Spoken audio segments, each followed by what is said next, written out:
porque a pesar de que es el libro más importante que existe en la humanidad, el que a más lenguajes y dialectos se ha traducido, la gente lo tiene empolvado en su casa como un tabú, o muchas veces vienen y la respuesta es que no le entiendo o es que no sé de qué se trata y no sabía yo que había un manual para poder formar mi familia. En el libro del Génesis capítulo 2, nosotros encontramos en esta noche, en primer lugar, la creación del hombre y la mujer. Y si no entendemos que el hombre es completamente diferente a la mujer, si no, voltea a ver a tu esposa y ve que no te pareces en nada a ella. Y las mujeres volteen a ver a los maridos y dense cuenta que en nada nos parecemos, ni física, ni intelectual, ni emocional, ni espiritualmente. Entonces, somos completamente diferentes el hombre y la mujer. Y cuando no entendemos los hombres, el liderazgo que Dios, al haber establecido la familia, puso para que nosotros fuésemos el sacerdote, el proveedor, el protector de nuestra esposa y de nuestra familia, esta es la razón por la cual los matrimonios y las familias se encuentran en la condición en que se encuentran. Entonces, qué importante es que sepamos nosotros que debemos de comenzar a conocer a las mujeres, cómo operan, cómo funcionan. Yo no me puedo subir a un coche si es de velocidades o si es de manual y si no me explican cómo funciona y dónde está el aceite y dónde está la reversa, ¿verdad? Los carros exóticos con los carros europeos o con los carros japoneses, pues no, me voy a quedar completamente sin ir a ningún lado. Y cuando no entendemos cómo funciona una mujer, esta es la razón por la cual los hombres están tratando a las mujeres como las están tratando, como esclavas, como sirvientas, como algo que se pisotea, como el famoso dicho, tómame y déjame y úsame. Entonces tenemos que entender cómo funciona una mujer, cuáles son las debilidades de las mujeres, y las mujeres tienen que entender también cómo funcionamos nosotros, qué nos gusta a nosotros, qué necesita el hombre para poder continuar en la jungla que es la vida y poder desarrollar una familia con la bendición de Dios. Dice en el libro del Génesis capítulo 2 versículo 7, Jehová Dios formó al hombre del polvo de la tierra. Y esto es interesante, señores científicos que nos escuchan, porque los 19 elementos que forman la tierra y los 4 gases que forman el cuerpo humano son exactamente los que forman el polvo y los que forman el cuerpo humano. Así que cuando la Biblia nos muestra que el origen del hombre físicamente es de la tierra, la misma ciencia lo comprueba. Cuando venimos a la Biblia no estamos especulando, ni filosofando, ni teorizando. A lo mejor puede que, chance y, no estoy seguro, venimos a puras verdades absolutas. Porque la Biblia es precisamente su principal caracterización. Es el único libro que contiene verdades absolutas, al contrario de todo el relativismo que existe en la filosofía y en la literatura del mundo. Dios forma al hombre del polvo de la tierra y sopla en su nariz aliento de vida, y fue el hombre un ser viviente.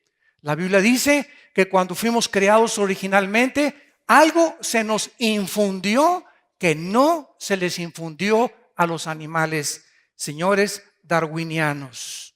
Los animales son diferentes a los seres humanos. Nosotros no provenimos de los animales.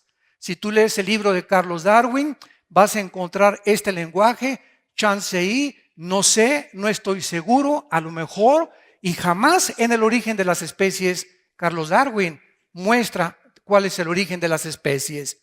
¿Cómo es posible que le pongan un título a un libro sin que el libro narre el origen de las especies más que filosóficamente? Entonces, el hombre, de acuerdo a la Biblia, es una creación especial. Tenemos una dignidad que no tienen los animales. Fuimos creados a la imagen y a la semejanza de un Dios. Y esta es la razón por la cual hay miles de religiones. Porque no ha habido una sola época en la historia, en las tribus, en las naciones, en los imperios, en las sociedades, en los patriarcados. Nunca ha habido una historia en la que el hombre no haya adorado algo o a alguien. Como decía Sigmund Freud, el filósofo vienés, el hombre es incorregiblemente religioso. ¿De dónde viene esta necesidad de comunicarnos con algo que trasciende nuestra humanidad? ¿De dónde nace ese anhelo de poder consultar con los brujos y con los espiritistas y concentrarnos y que si hay marcianos y que extraterrestres? Y algo nos hace movernos hacia el espacio, hacia otra dimensión. La Biblia nos muestra claramente que Dios puso la eternidad en nosotros y lo sabemos en lo más profundo de nuestra conciencia. Los egipcios, los babilonios, los sumerios, los romanos, los griegos, los medos persas, todas las civilizaciones en la historia han enterrado a sus muertos, que con la comida, que con la espada. Los egipcios les ponían la comida y la espada. Algo les decía que en la otra vida iban a seguir viviendo. Esto es lo que la Biblia nos revela, que fuimos creados a la imagen y semejanza de Dios. Y esta es la razón por la cual vivimos una época de muchísima confusión política, económica, religiosa, espiritual y, por si fuera poco, de géneros. Ya se están mezclando la masculinidad con la feminidad. Ahora los hombres son más femeninos y las mujeres son más masculinas. Se está perdiendo completamente este diseño sin que nos demos cuenta, porque todo pasa a través de los años de una forma imperceptible. He usado muchas veces el ejemplo de una rana. Tú agarras una rana y la metes en una olla con agua fría y le prendes la estufa. La rana comienza a adaptar la temperatura de su sangre con el agua hirviendo, y en lugar de que salte cuando está hirviendo el agua, ahí se queda. Hoy en la noche haces experimento con la olla con la cosa de los frijoles. De la misma forma estamos nosotros adaptándonos, así nos estamos adaptando a la nueva moral. A la nueva moral. Ahora ya es una cosa normal que tengan relaciones sexuales nuestros hijos antes de casarse. Ahora es normal que el hombre tenga a su amante. Ahora es normal ya un hombre con un hombre, una mujer con una mujer. Esto ya es el colmo de la depravación humana. Y no nos damos cuenta y lo festejamos y se está legislando en las leyes sin que nos demos cuenta en qué consiste realmente el fundamento de la sociedad. Y estamos luchando por mejor economía y mejores armas y mejores políticas, cuando lo que nos está destruyendo es algo interno, damas y caballeros. La inmoralidad es la que impide que podamos progresar y avanzar, porque sin la bendición de Dios, ninguna nación puede adelantarse ni poder progresar tampoco. La familia en el matrimonio y en la iglesia es la enseñanza práctica de que el hombre y la mujer no son iguales en sus funciones. Esta enseñanza de que el hombre y la mujer ahora, en la época moderna, son iguales, viene de un versículo en el libro de los Gálatas, capítulo 3, versículo 28, que dice así. El apóstol Pablo, al hablar a los Gálatas, les dice: ya no hay judío ni griego, no hay esclavo ni libre, no hay varón ni mujer, porque todos vosotros sois uno en Cristo Jesús.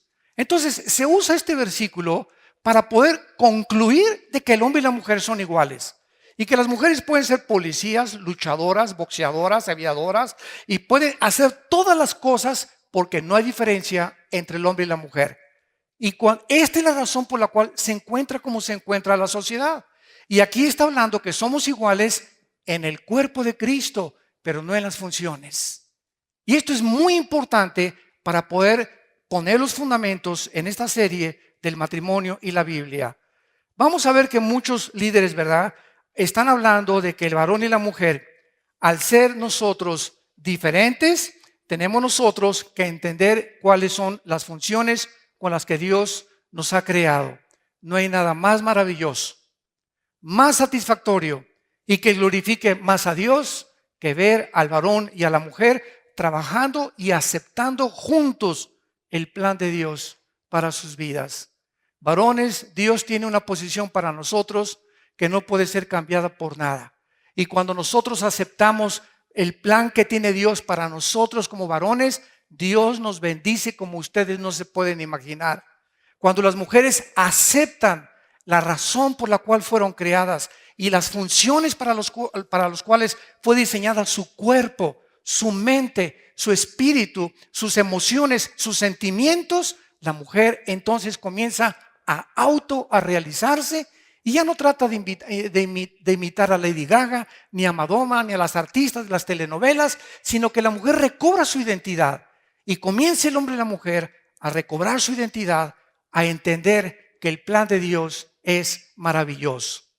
La importancia de la masculinidad y de la feminidad se ha ido erosionando, insisto, y devaluando inclusive en las iglesias cristianas.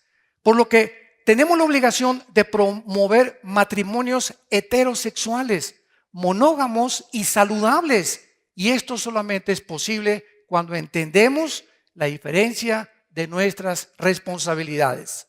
Nunca será vencido actuar en contra de la Biblia. Cuando nosotros queremos formar la Biblia a nuestro criterio y no nosotros someternos a lo que dice Dios, no vamos a encontrar jamás la razón y el propósito por el cual vivimos. Dice en el libro de Deuteronomio 4, 39 y 40, aprende pues hoy y reflexiona en tu corazón que Jehová es Dios arriba en el cielo y abajo en la tierra y no hay otro. Y guarda sus estatutos y sus mandamientos, los cuales yo te mando hoy, para que te vaya bien. No puede irnos bien en la vida sin la obediencia a las palabras y a las leyes de Dios. Es imposible que nos vaya bien en la vida y a lo mejor puedes hasta prosperar y ser presidente o gobernador o hacer muchos negocios, pero como la mayor parte de los empresarios que hemos tenido la oportunidad de convivir con ellos, políticos, estuve en la Cámara de Diputados, me invitaron para dar una conferencia también a más de 56 diputados, siempre hemos encontrado algo, ríen por afuera y lloran por dentro, hogares destruidos, matrimonios divorciados, pero alcanzaron el éxito ante el mundo, pero no como familia, no como matrimonio, no como hombres. Y esta es la razón por la cual hay tantos suicidios, billonarios que se quitan la vida porque se cae la bolsa de valores y toda su esperanza estaba en el dinero, hombres, ¿verdad?, que no tuvieron el valor de poder serles fiel a una sola mujer y creyeron que eran machos, macho camacho, para tener 3 o 4 amantes. Y todo este deterioro que vemos a nuestro alrededor solamente tiene el mismo origen, ignorar la palabra de Dios. No es el propósito de Dios que nosotros conformemos nuestra vida a la Biblia, sino la Biblia a nosotros. Veamos en primer lugar, en el libro del Génesis, en el pasaje que acabamos de leer, del capítulo 2, que los roles fueron creados por Dios y no son el resultado del pecado. ¿Qué les quiero decir? Que mucha gente dice que el liderazgo se perdió después del pecado, pero que antes del pecado el hombre y la mujer eran iguales y que no había liderazgo del hombre antes del pecado. Sin embargo, no es lo que la Biblia enseña, sino que desde antes del pecado, Dios desde el principio de la creación creó primero al varón y Dios es un Dios de orden. Veamos de qué forma la Biblia nos muestra que desde antes del pecado el varón recibió el liderazgo para ser el jefe, el proveedor, el director de su familia, el capitán de su barco. Dice en Génesis 2, del 7 al 8, después de que Dios forma al hombre del polvo de la tierra, primero que la mujer, en el versículo 15, tomó Jehová Dios al hombre y lo puso en el huerto de Edén para que lo labrara y lo guardara. Antes de que la mujer naciera, antes de que Eva fuera sacada, Eva estaba escondida dentro de nosotros. La mujer estaba escondida dentro de Adán. Y Dios saca de nosotros a la mujer, como lo vamos a ver. Entonces, antes de que la mujer fuera creada, ya Dios había puesto al hombre, ¿a qué cosa? A trabajar, a cultivar el huerto y a cuidarlo. Después, antes de que la mujer fuera creada, Dios le dice al hombre, de ese árbol, de la ciencia del conocimiento del bien y del mal, no vas a comer, porque el día que tú comas de él, morirás. Dios no le dijo eso a la mujer, se lo dijo al varón. Después, antes de que la mujer naciera, Dios trajo a los animales. Y entonces Adán le da el nombre a cada uno. Ese es chango, ese es venado, ese es rinoceronte, ese es jirafa. No la mujer, el hombre. Y después de que Adán le da el trabajo a Dios de cultivar, de darle el mandamiento y de darle nombre a todos los animales, Dios hace a la mujer por causa del varón y no a la mujer por causa del varón. La mujer por causa del varón, perdón, y no el varón por causa de la mujer. Dice la Biblia en el versículo 19, Jehová Dios forma de la tierra a todas las bestias y a todas las aves y las trae a Adán para que viera Adán cómo habían de ser llamadas.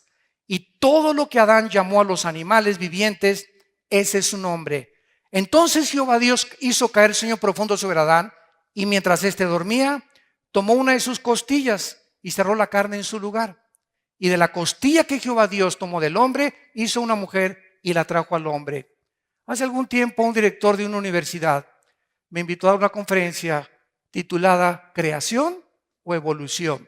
Yo tenía que demostrar que hay más evidencias científicas en la creación bíblica del libro del Génesis que la famosa teoría darwiniana que provenimos de una sola célula y somos el resultado de una selección natural. Este maestro se comenzó a burlar de mí en frente de los estudiantes, eran como 800,000 estudiantes en una universidad del Estado de México, y me dijo, ¿usted es de esos que creen que venimos de una mujer y de un hombre? Yo le contesté y le dije, ¿y usted es uno de esos que creen que venimos del chango? Y entonces me contestó, ¿qué usted me quiere decir? Le dije, bueno, usted es de las personas que dicen que por accidente apareció un chango con órganos reproductores masculinos. Y por otro accidente apareció una changa con órganos reproductores femeninos. Un jirafo con órganos reproductores masculinos, una jirafa. Un elefante, una elefanta. Un tigre, una tigresa. Un león, una leona. Todo por accidente, los sexos aparecieron de la nada. Y después se junta el chango con la changa y nace un changuito. Somos dos accidentes en medio de un accidente, le contesté. Le dije, ¿no le parece eso absurdo? Dentro de la misma ley de las probabilidades matemáticas es 10 a la 12ª potencia de que esto haya sido posible, de que nosotros hayamos provenido de los dinosaurios, los peces de los dinosaurios, de las culebras, de los animales y de que todo ha sido el resultado de un accidente.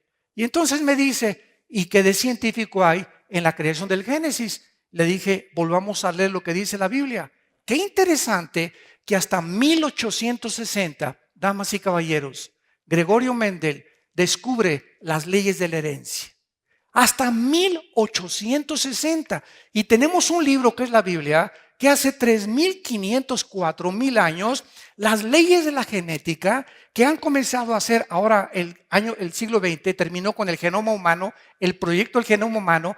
En la Biblia comience apenas a darse cuenta los científicos que la Biblia tenía razón. ¿Por qué Dios saca a Eva de una costilla? Porque ahora la ciencia médica ha comprobado que la médula es donde se forman los huesos. Es en los huesos donde se forma la sangre. Y la mujer, otro accidente de la Biblia, tiene 2 cromosomas XX. El hombre tiene las cromosomas YX. En otras palabras, yo nací varón y los varones que estamos aquí somos varones porque el esperma Y de nuestro padre fecundó el óvulo de nuestra madre con 2X. La mujer no tiene el cromosoma Y, solamente lo tenemos los varones. Y de esa forma, Dios hace que del material genético que el hombre tenía, saca a la mujer y no al contrario. Yo he preguntado a casi en todas las escuelas a los estudiantes, en los mismos seminarios teológicos, ¿quién creen ustedes que fue creado primero? ¿El hombre y la mujer? Todos contestan, el 95% la mujer, porque todos los que estamos aquí somos hijos de una mujer. Sin embargo, la Biblia nos dice que fue al contrario, es la mujer la que fue sacada al hombre. Esto no lo pudimos haber inventado, ni Moisés tampoco. ¿Quién le reveló a Moisés las leyes de la herencia desde el principio de la creación? ¡Qué increíble es la Biblia! Y así podemos seguir con todas las evidencias científicas que la Biblia nos muestra de qué forma tan impresionante las verdades que se encuentran son las verdades que apenas la ciencia está comenzando a descubrir. Vemos entonces la responsabilidad masculina. Fue al varón a quien se le hace la advertencia: no comas del árbol del conocimiento del bien y del mal. ¿Por qué le prohíbe Dios al varón comer de ese árbol? Muy sencillo. Dios no quería que el hombre conociera el bien y el mal sin él. Y en el momento en que nosotros creemos que podemos distinguir y discernir qué es bueno y qué es malo, esta es la razón por la cual la sociedad se encuentra como se encuentra. No hay nada de malo que un hombre se case con un hombre. Dios mío, María, José y el burrito que los acompañan. No hay nada de mujer que dos mujeres vivan solas y que adopten niños. Esta es la forma en la que la sociedad ha llegado. Ya no hay discernimiento entre el bien y entre el mal. Ya todo es relativo. Ya todo se vale, todo es permisivo. Imagínense los nazis en la Segunda Guerra Mundial, cuando fueron enjuiciados en el juicio de Nuremberg, 1947-48, en la ciudad de Berlín, Alemania, que se levantó uno de los nazis y le dijo a los jueces, es que para nosotros los judíos eran ratones. Y el Führer nos dijo que los elimináramos por bien del partido. Y para nosotros no es asesinato, es eliminar para beneficio del partido. El robo no es robo, es expropiar para el beneficio del partido. Y comenzaron a maquillar lo que la Biblia le llama pecado. Imagínense nada más que nosotros llegáramos a ese punto en el que ellos consideran que eso fue bueno, para nosotros no es bueno. Entonces, ¿quién va a decir qué es bueno y qué es malo? Para los caníbales es bueno comerse a las gentes. Para otras personas en los talibanes es matar a la mujer y prohibirles que trabajen y que manejen en Arabia Saudita. Para nosotros no. ¿Acaso hay un parámetro? ¿Acaso hay un patrón que nos pueda decir realmente quién está bien y quién está mal? ¿O somos una sociedad en la que estamos enloqueciendo y en la que vamos a llegar a enloquecer peor todavía? Porque así va a acabar el mundo, dice la Biblia. ¿Por qué? Porque no sabemos que Dios nos ha dejado las leyes morales para que nosotros podamos funcionar. Y cuando nosotros nos olvidamos de Dios y tomamos el lugar de Dios y nos ponemos en el lugar de Dios, nos hacemos dioses. Si tú eres ateo, no eres ateo, porque tu Dios es tu propia vida. Entonces nadie tiene por qué decir que es ateo, porque si no reconoces a un ser supremo, creador y sustentador de todas las cosas, y el juez de la humanidad, que muy pronto juzgará al mundo después de que tú mueras y de que yo muera, entonces tú eres para ti mismo Dios. Pero no hay nadie que pueda ser exento de poder decir soy independiente o soy autónomo, porque no lo eres. Vemos esta responsabilidad. No significa un derecho al poner Dios al varón como líder de la mujer y de la familia, no implica superioridad ni autoexaltación, sino es por cuestión de un orden divino. Dice en la primera carta a los Corintios, capítulo 11, versículos del 8 al 9, porque el varón no procede de la mujer, dice el apóstol Pablo, sino la mujer del varón. Él confirma lo que dice Génesis 3000 años antes. Y tampoco el varón fue creado por causa de la mujer, sino la mujer fue creada por causa del varón. Y más adelante el apóstol Pablo, en su primera carta a Timoteo, dice en el capítulo 2, versículo 13, porque Adán fue formado primero, después Eva. Esto implica que el varón era llamado ante Dios. Desde que Dios nos formó a los dos con dos sexos diferentes, que hubiera un orden. Donde manda capitán, no gobierna marinero. No hay dos capitanes en un barco, no hay dos presidentes de la república, no hay dos jefes de policía, no hay dos coaches, no hay dos directores de orquesta. En todos lados vemos esta imagen y esta analogía de lo que es el liderazgo. Pues Dios en su sabiduría, al formar la familia, le dio al hombre toda la responsabilidad de su esposa, de sus hijos, de la provisión, de la dirección moral y todas las cosas que acarrean el ser un hombre y el ser director de nuestra casa y familia. Veamos esto, comprobámoslo en el capítulo 3 del Génesis, cuando el hombre peca. Una pregunta, ¿quién pecó primero, Adán o Eva?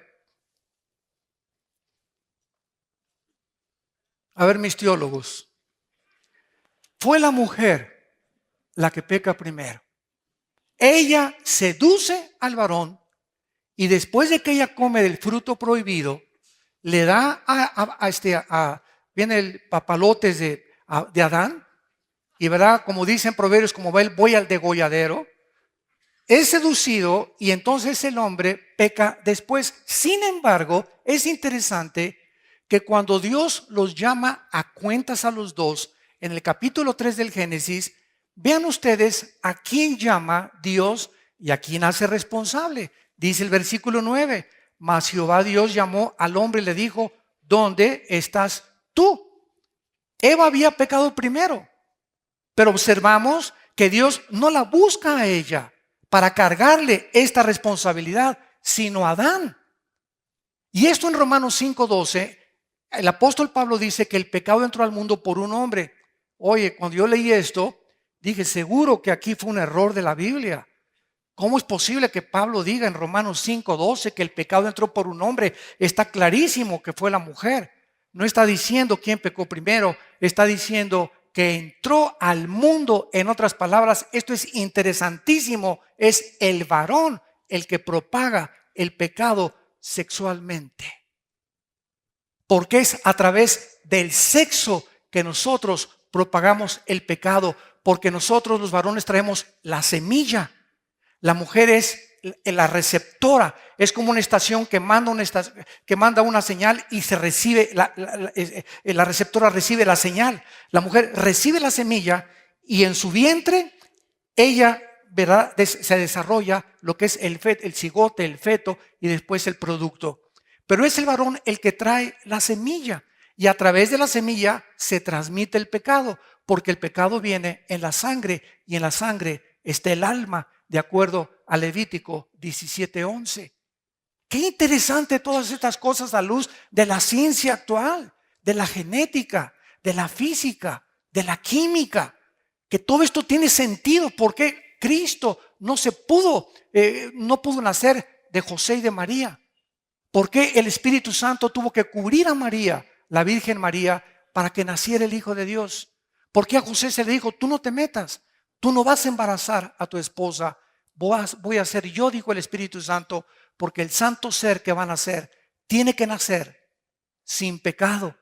Espérame tantito. Entonces, si José se hubiera tenido relaciones con María, el Hijo de Dios hubiera nacido con pecado. ¿Por qué? Porque el hombre es el que transmite el pecado a través del cromosoma Y de la sangre. Y esta es la razón por la cual se prohibió que José no tuviera relaciones. La mujer no le pasa la sangre al feto hasta el tercer mes. Lo produce la médula de sus huesos. Y la sangre de Cristo fue producida por el Espíritu de Dios. Pero al mismo tiempo, él tenía que traer el genoma humano para identificarse con los seres humanos y nacer de una mujer, de acuerdo a la promesa, Abraham, Isaac y Jacob. Y todo esto lo podemos ver a la luz de todo lo que está pasando y acabamos con la conclusión. La Biblia tenía razón. Estos roles fueron corrompidos con el pecado, porque el hombre rehuye de su responsabilidad y la mujer comenzaría a tratar, escúchenme mujeres y hombres, cuando el pecado entra y Dios llama a Adán y lo hace culpable, a él irresponsable de lo que pasa. Vean en Génesis 3 lo que pasa desde Adán hasta nuestros días. Dice el versículo 16, a la mujer le dijo, multiplicaré en gran manera los dolores. Es la primera vez que aparece la palabra dolor en la Biblia. Tus dolores, en tus preñeces con dolor darás a luz tus hijos. Escucha esto, y tu deseo será para con tu marido, pero él se enseñoreará de ti. Desde Adán hasta nuestros días. Escuchen esto, mujeres. Todas ustedes, hasta Santa Rita de Casa y la Juana de Arco, la que tú me digas, todas las mujeres traen dentro de su naturaleza femenina la intención y el potencial de querer gobernar al hombre, de querer imponerse ellas al liderazgo del hombre. Es la naturaleza femenina, por naturaleza humana del pecado.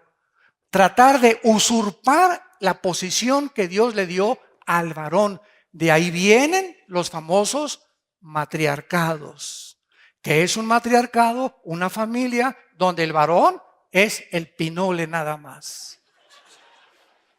Donde él ni pío dice, las decisiones, las órdenes, todo proviene de la mujer. Y es interesante que de acuerdo al doctor James Dobson, un cristiano psicólogo en Los Ángeles, dice que el 75% de los homosexuales provienen de familias con matriarcados, donde los varones han crecido bajo las faldas de la mamá y han perdido la imagen y el patrón de un varón.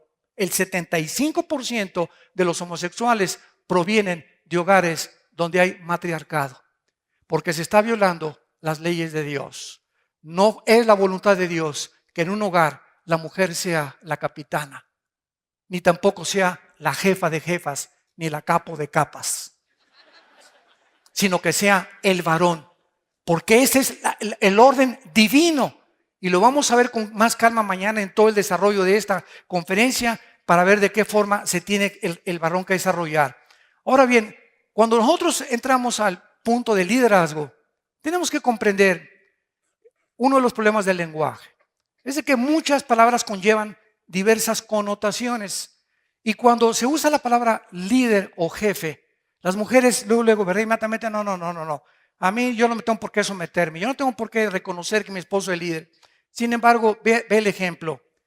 Un director de orquesta es el líder de los músicos. Imagínate al saxofonista. A ver, está mal, usted bájese de ahí. Un entrenador de un equipo tiene que ser el líder del equipo y se tiene que someter al coach, al entrenador. Un gobernante es el presidente, el gobernante se le tiene que rendir sumisión al gobierno. Para un capitán de un barco, imagínate los marineros. No, cámbiale por favor el rumbo y vayámonos hacia el sur. Espérame tantito, tú eres marinero y donde manda capitán no gobierna marinero. Un guía de turistas precisamente es el que dirige y es el que lleva a un grupo determinado de personas en ciertos diferentes parajes y diferentes situaciones. Un jefe militar, los soldados se tienen que someter a él. Un piloto de un avión es el capitán de la nave y todas las aeromosas y todo el mundo se tiene que someter a lo que el capitán del avión tiene que dirigir. Así es también en el hogar. En el hogar Dios puso al varón de jefe, de líder. Y no es porque seamos superiores, es por el orden divino de Dios. Esto no significa que un hombre, al ser el líder, demande ser servido por su mujer, sino que es al contrario. Cuando vino Cristo al mundo en Lucas capítulo 22, versículo 26, Él dijo: mas entre ustedes el que quiera ser el mayor, como es el más joven, y el que dirige, como el que sirve. Y parecería una paradoja aquí, ¿verdad? ¿Cómo es posible que, bueno, soy líder yo soy líder, que me sirvan mis chilaquiles, mis huevos rancheros, tráiganme mis pantuflas, préstame la televisión, como llegan muchos hombres a su casa, hágame mis huevos con chicharrón ahorita, muévase. Y cuando tenemos esa actitud, eso no es liderazgo, eso es dictadura. Eso es pervertir la autoridad en autoritarismo. Es como cuando a un policía le pones una cachucha y le pones una macana, ¿verdad? Ya se siente con la arbitrariedad y hacen cosas que trasciende su nivel de autoridad. Y es autoritarismo, es arbitrariedad. Y tiene que haber un límite para eso. Entonces el hombre tiene que entender eso. El ser líder no significa autoritarismo ni exigir, sino al contrario, seguir el ejemplo de Jesús. Jesús era el líder de los discípulos y en Juan capítulo 13 se hinca Jesucristo y agarra una toalla y una bandeja y les lava los pies a sus discípulos. Cuando Pedro ve que Jesucristo se acerca a lavar los pies de sus discípulos, le dice: no tal cosa acontezca conmigo. ¿Cómo es posible que tú, el Hijo de Dios, el creador de los cielos y de la tierra, en el cual fueron hechas todas las cosas que existen, principados y potestades, el que fue enviado a morir en una cruz, vienes y nos lavas los pies a nosotros, cuando nosotros te los debemos de lavar a ti? Ese es el ejemplo que Cristo nos da El líder no es autoritario, no es dictador, es alguien que vive para servir a los demás. Un presidente que abusa de su autoridad es un dictador, es una persona autoritaria. Y un presidente, un gobernante, un juez, cualquier persona en autoridad es para servir a los ciudadanos, porque nosotros los mantenemos. Ellos nos deben servir a nosotros y ellos creen que nosotros a ellos, y se aprovechan de esa autoridad porque no entienden el principio divino, bíblico de la autoridad. Y por eso está corrompida la autoridad por todos lados. Por eso a las mujeres se les trata como sirvientas, como esclavas en el Medio Oriente, por los talibanes, y les cortan los pelos y las rapan y les con navaja las navajean por todos lados y no las respetan y las usan simplemente como algo desechable. Porque si a alguien el diablo odia es a las mujeres, porque a través de una mujer nació el Hijo de Dios.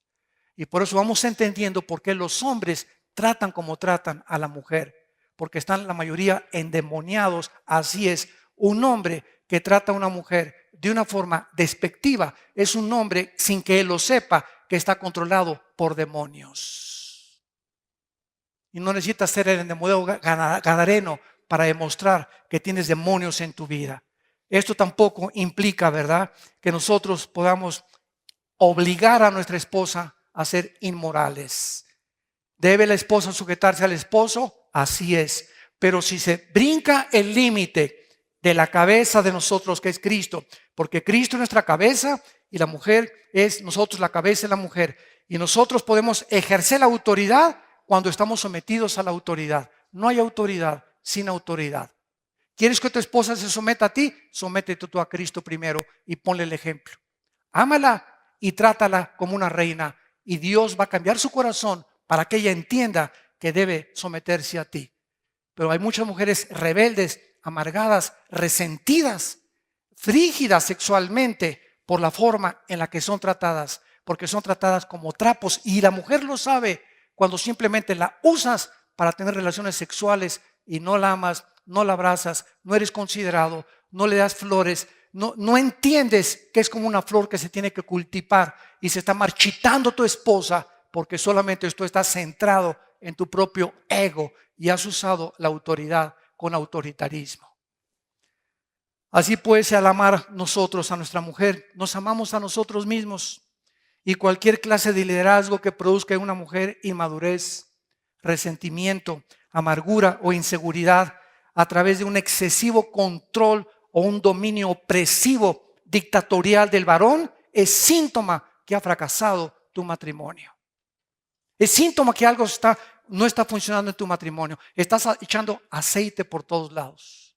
Se te está desvielando tu casa. Y estas reuniones que tenemos es con el propósito de orientarte y mostrarte que hay esperanza. Así es, ninguno de ustedes vino aquí por coincidencia. Unos invitados por unas personas, otros vamos a oír a ese palabrero, muchas veces eso dicen, o vamos a oír a ver qué nos cuentan. Y todos ustedes tuvieron una cita porque Dios te ama, porque dio su vida por ti, porque quiere bendecir tu matrimonio. Y si estás a punto de divorciarte o tu matrimonio ya tiene días o años que viven juntos, pero divorciados emocionalmente, aunque están juntos viviendo físicamente, hay esperanza en estas conferencias y en estas pláticas para tu vida. Si tú le crees lo que dice la palabra de Dios y aceptas a Cristo como tu Señor y Salvador, y todas las cosas podrán ser cambiadas sin que tú te des cuenta. Ahora alguien podría preguntarse en este momento, ¿por qué entonces en Efesios 5:21 dice que debemos someternos unos a otros? Claro que sí, porque siempre habrá alguien a quien someternos. Los hijos a los padres, los soldados a sus superiores, los jugadores a su entrenador, los discípulos a sus maestros, las ovejas a su pastor, y no al contrario. ¿Por qué? Porque es el orden que Dios establece para autoridad. Si no hay autoridad, hay anarquía.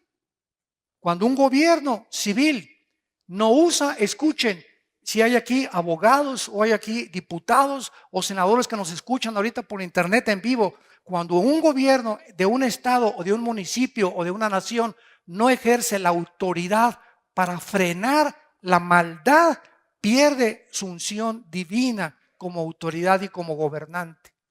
Porque cualquier gobierno que permita que se incendien los edificios y que se cause el caos y que se bloqueen las carreteras y no haga nada por evitarlo, está permitiendo la anarquía en ese país. Desgraciadamente, por causa del pecado, se tiene que usar la fuerza muchas veces, los soldados, los granaderos, los marines, etcétera, etcétera, por causa de la rebelión del pueblo. Muchas veces el pueblo tiene la razón, como en muchos países que conocemos, muchas veces no la tiene. Pero es importante la autoridad para poder evitar la anarquía. Ahora veamos por qué se le prohíbe entonces a la mujer que enseñe en la iglesia. Dice en primera de Timoteo capítulo 2:12, y estamos contestando todas estas preguntas para poder poner los fundamentos para las conferencias que siguen. Porque no permito a la mujer enseñar, dice en Timoteo 2:2, no le permito a la mujer enseñar ni ejercer dominio sobre el hombre, sino estar en silencio. Y aquí, ¿verdad?, puede haber dos extremos. ¿Qué es una herejía? Es una verdad llevada al extremo. Veamos de qué forma se ha pervertido esto. Pablo no está haciendo una prohibición absoluta de todas las enseñanzas que una mujer puede dar. Veamos los ejemplos. En Tito 2, del 3 al 4, se les instruye a las mujeres a instruir a mujeres jóvenes. En 2 Timoteo 1:5 se recuerda a Timoteo que su abuela Loida y su madre Eunice le enseñaron. Aquí las abuelas y las mamás deben enseñarles a sus nietos y a sus hijos y a las mujeres jóvenes. En Proverbios, la mujer virtuosa se le alaba por hablar con sabiduría a sus amigas.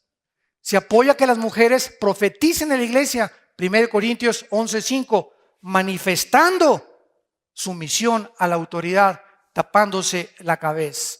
Que vamos a ver que es un símbolo de que simplemente las prostitutas en Corinto demostraban, ahora se rapaban el pelo las prostitutas en Corinto. Entonces, al entrar a la iglesia, tenían que demostrar que estaban sometidas al liderazgo de un varón, tapándose con un velo en la cabeza.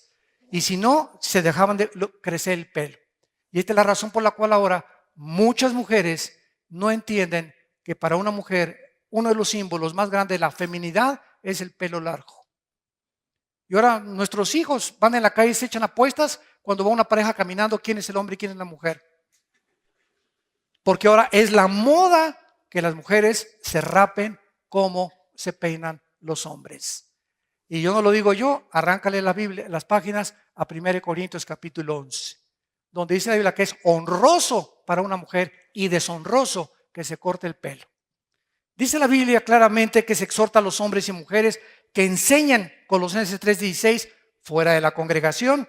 Y Priscila y Aquila exhortaron y enseñaron a Apolo como pareja.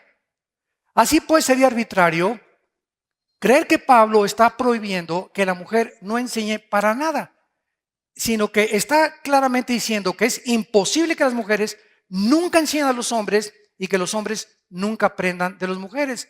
Entonces, ¿qué significa la exhortación de Pablo? Que las mujeres no enseñen y se callen. Observamos el contexto de esta prohibición, que no usurpen el liderazgo del varón. ¿Qué es lo que significa esto, verdad? Aquí se encuentra la clave, que no ejerzan dominio sobre el hombre.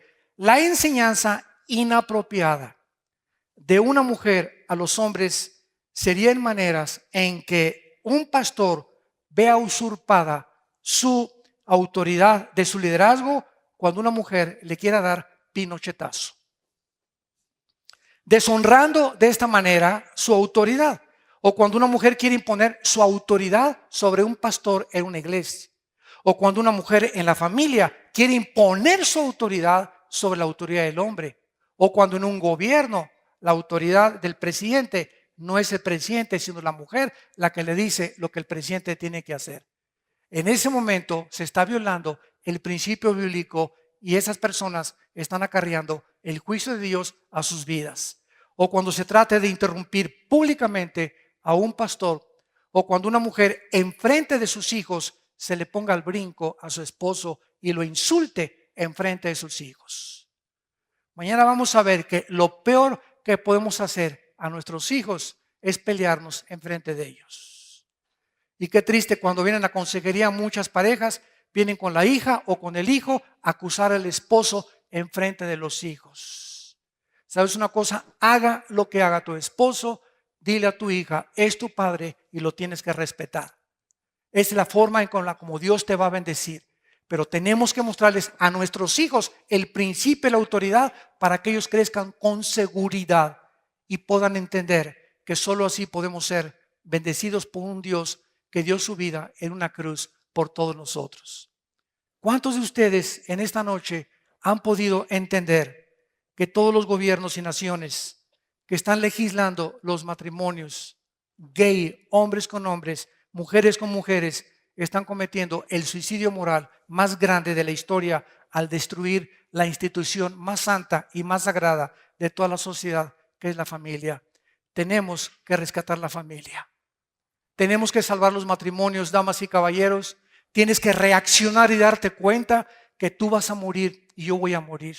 Y la Biblia dice que después de la muerte no hay transmigración de las almas, no hay reencarnación, no hay limbo, ni hay purgatorio. La Biblia es clara, después de la muerte es el juicio de tu vida y de mi vida. Y ahí daremos cuenta de lo que dejaste de hacer, de lo que oíste y no hiciste, y de las funciones que elegiste a Dios. Yo no me someto a ti, quiero imponer mis propias reglas de moral y conducta en mi familia. Qué cosa tan triste cuando nosotros nos independizamos y creemos que estamos haciendo esto. ¿Por qué lo está haciendo la gente? Porque ignoran las leyes morales que Dios estableció en su santa palabra. He aquí, dice la Biblia en Deuteronomio 11, les pongo la bendición y les pongo la maldición. Si ustedes escuchan mis palabras, dice Dios, voy a bendecir tu vida, tu familia, tus hijos, tus nietos, porque nuestra generación será bendita hasta la tercera y cuarta generación. Pero si ustedes me rechazan, dice Dios, quiero que entiendas, tú eres un ser humano libre. Y yo no creé un robot. Pudo Dios haber creado robots. Y pudimos haber hecho, ¿verdad?, amarle a Dios, que nos diera cuerda, te amo, te amo, te amo. Pero Él nos creó con una libertad. Y ahí está la condición principal del ser humano y la responsabilidad, que somos libres de cada decisión que tomamos, que tiene consecuencias para bien o para mal. Cada decisión que tú tomas tiene consecuencias, para bien o para mal.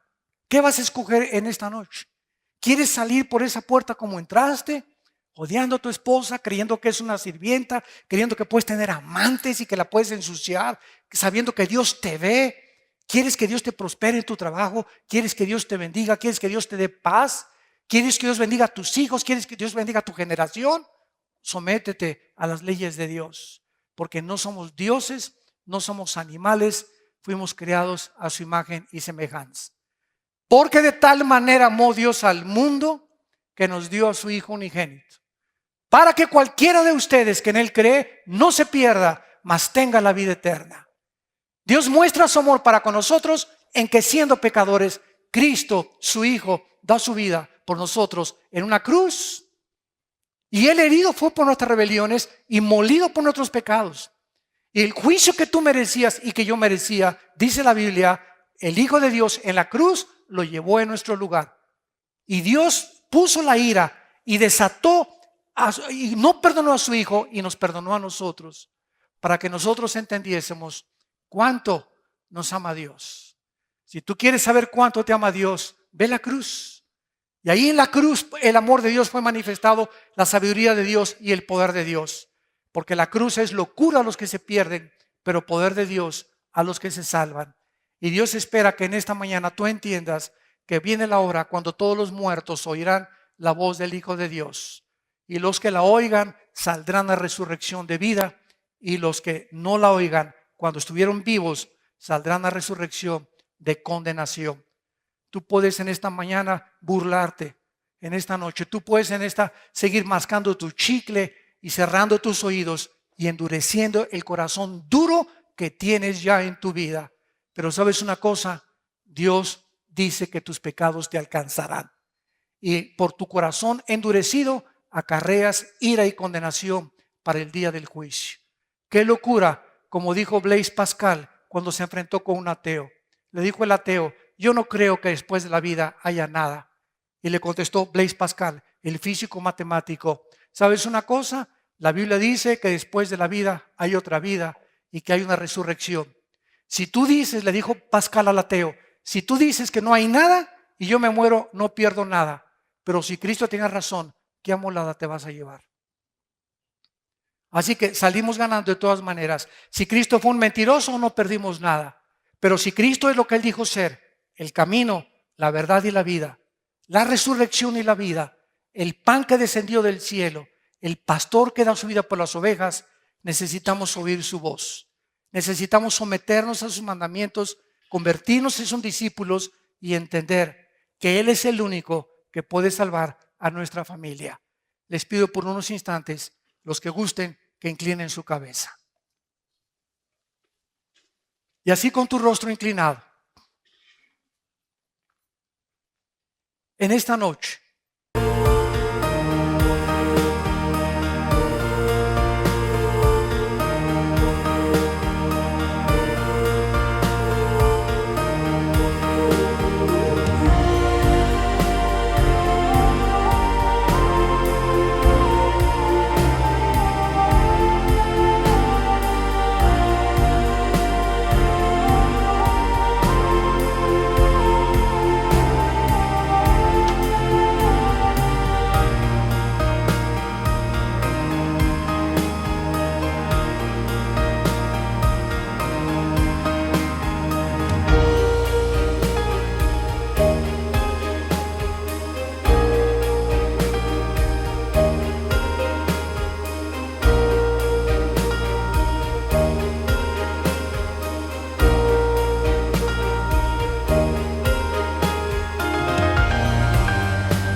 In the haze of neon dreams I wander through the night, lost in a sea of stars where your whispers take flight. Electrified emotions, they dance around my heart, in this digital garden where we never have to part. Shadows blend with colors as the beat sets me free. Every note a memory, every rhythm you and me. Echoes of you in the thin waves, feel you near in the pulsing haze. Inside your world where we collide. You lost the rhythm in my mind, in my mind. With the glow of city lights, our shadows intertwine in this kaleidoscope of love where the past and future align. With every step I take, I feel your presence strong, in this digital symphony where our hearts belong. Shadows blend with colors as the beat sets me free. Every note a memory, every rhythm you and me. Echoes of you in the thin waves, feel you near in the pulsing haze. Inside your world where we collide. You lost the rhythm in my mind, in my mind. And in silence between the beats I find your voice. In the flicker of the lights I see your choice. Together in this dream we'll never fade. In the echoes of our love will always stay.